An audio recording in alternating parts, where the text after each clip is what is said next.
Assalamualaikum warahmatullahi wabarakatuh dan salam sejahtera. Kita akan sambung berkenaan dengan chapter yang keempat, Thermodynamics 1, iaitu Second Law of Thermodynamics. Di sini ada beberapa chapter. Yang pertama adalah Introduction of the Second Law, Thermal Energy Reservoir, Heat Engine, Refrigerator and Heat Pump. And then Perpetual Motion Machine. Ini ada silap sikit. Ini adalah 4.4, Reversible and Irreversible Process. 4.5, the Carnot cycle and Principle, Thermodynamic, Temperature Scale. And last kali 4.6 adalah the Carnot Heat Engine, Refrigerator and Heat Pump. Di sini adalah beberapa topik chapter 4.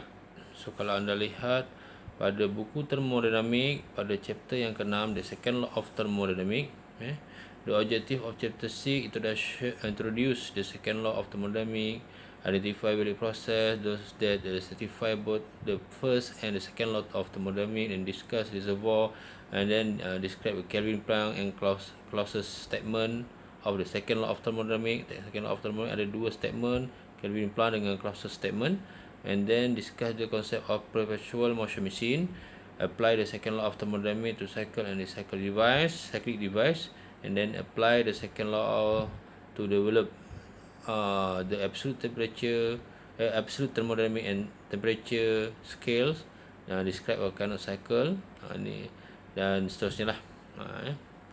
Okey, ini nota buku, ada beberapa chapter, agak panjang juga untuk dibaca, tapi saya tak ringkaskan. Saya telah bagi nota awak chapter yang keempat ni. Okay, chapter 4, the second law of thermodynamics. Sebelum tu saya nak revise balik berkenaan dengan beberapa hukum termodinamik, iaitu yang pertama the zeroth law, ataupun hukum zero lah. Okey, contohnya dalam satu heat, satu badan, satu bekas, satu container, good conductor of heat. Kemudian masukkan ada dua rod di sini, rod pertama dan rod yang kedua. Okey, di sini ada berkaitan dengan temperature. Dalam mathematical equation C1T mana sama dengan C2T. Ini sini adalah C1 komponen 1, C1, ini adalah C2, ini adalah komponen yang C3. Okey, suhunya adalah sama. Okey, C1T sama dengan C2T, ini adalah equation yang pertama. Kemudian C1 sama dengan C3T, ini adalah equation yang kedua. Okey, dalam equation ni zero law, equation 1 sama dengan equation 2. So C1 sama dengan C2T, C1 sama dengan C3T, persamaan akhirnya adalah C2T sama dengan C3T. Maksudnya suhu setiap komponen ni semua adalah sama.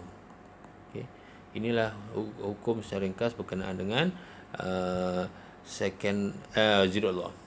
Kemudian first law of thermodynamics, first law of thermodynamics, contohnya dalam isolated system. Ini pun kita dah discuss sebelum ni. Ini adalah satu sistem. Ini adalah kita isolated.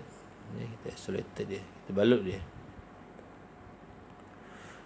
Persamaan dia adalah, persamaan hukum thermodynamics adalah increment of heat sama dengan increment of internal energy plus increment of work. Ini adalah heat, ini adalah internal energy, ini adalah work. Okey, dalam hukum thermodynamic, first law of thermodynamic tidak cukup bagi kita untuk menganalisa suatu bahan secara lengkap.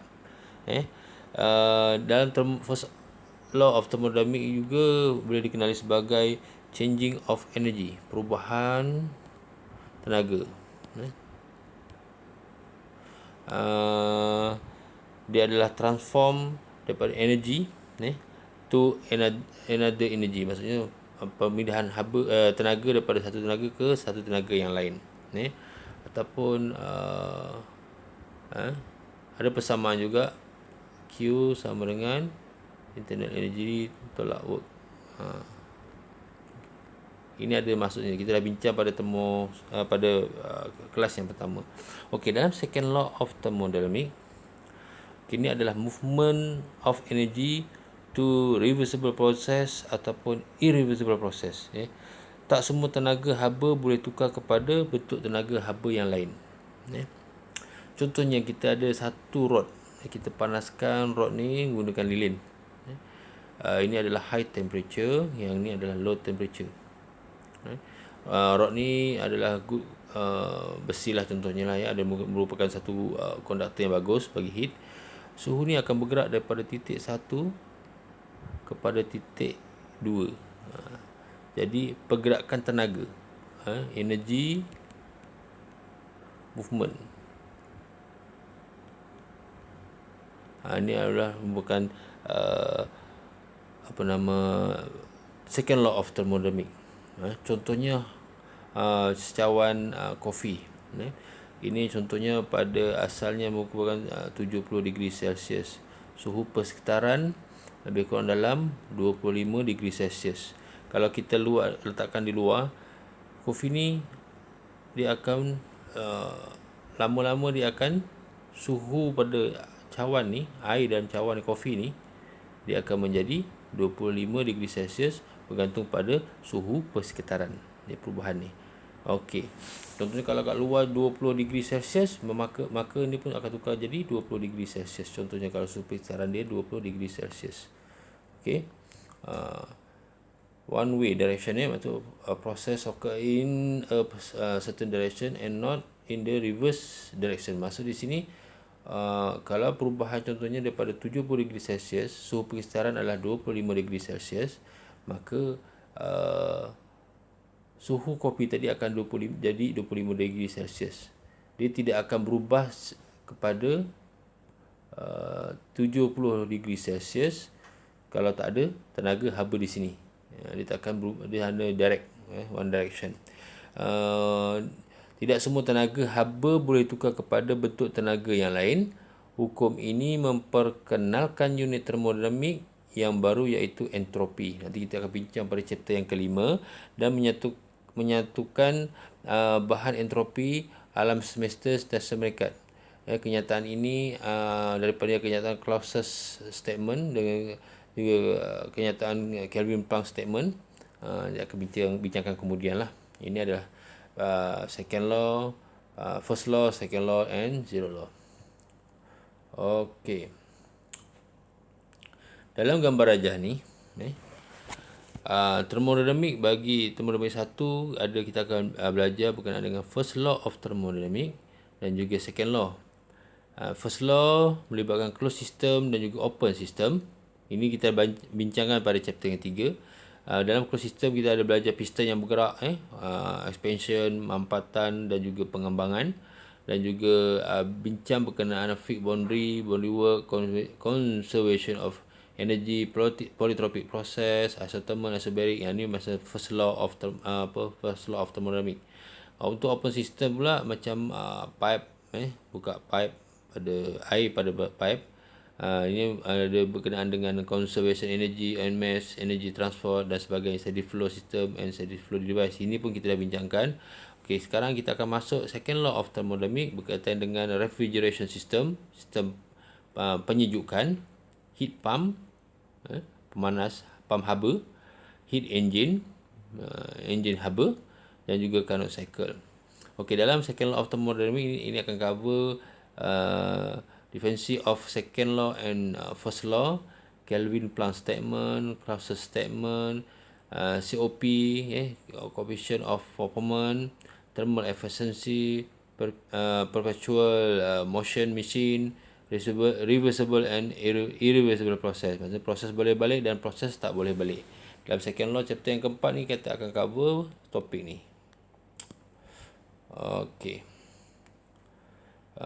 Saya rasa itu saja untuk pengenalan berkenaan dengan first law, second law of thermodynamic chapter 4.1. Bagi 4.2 pula,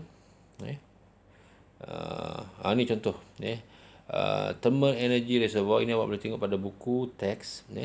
thermal source energy. Thermal energy source dia akan menghasilkan, membebaskan haba. Ni adalah akan release heat. Release heat. Yang kedua, thermal energy sink. Tu sink iaitu dia akan absorb heat. The reservoir that supply energy in the form of heat is called a source. Sumber. Sumber source. Maksudnya sumber ni dia akan membebaskan haba. Sinki atau sink, dia akan absorb heat.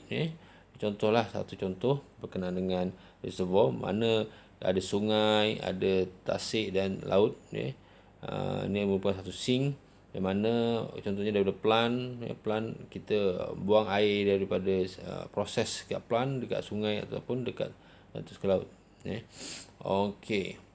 Okey, itu berkenaan dengan reservoir yang kita akan bincangkan kemudian nanti. Sekian, terima kasih.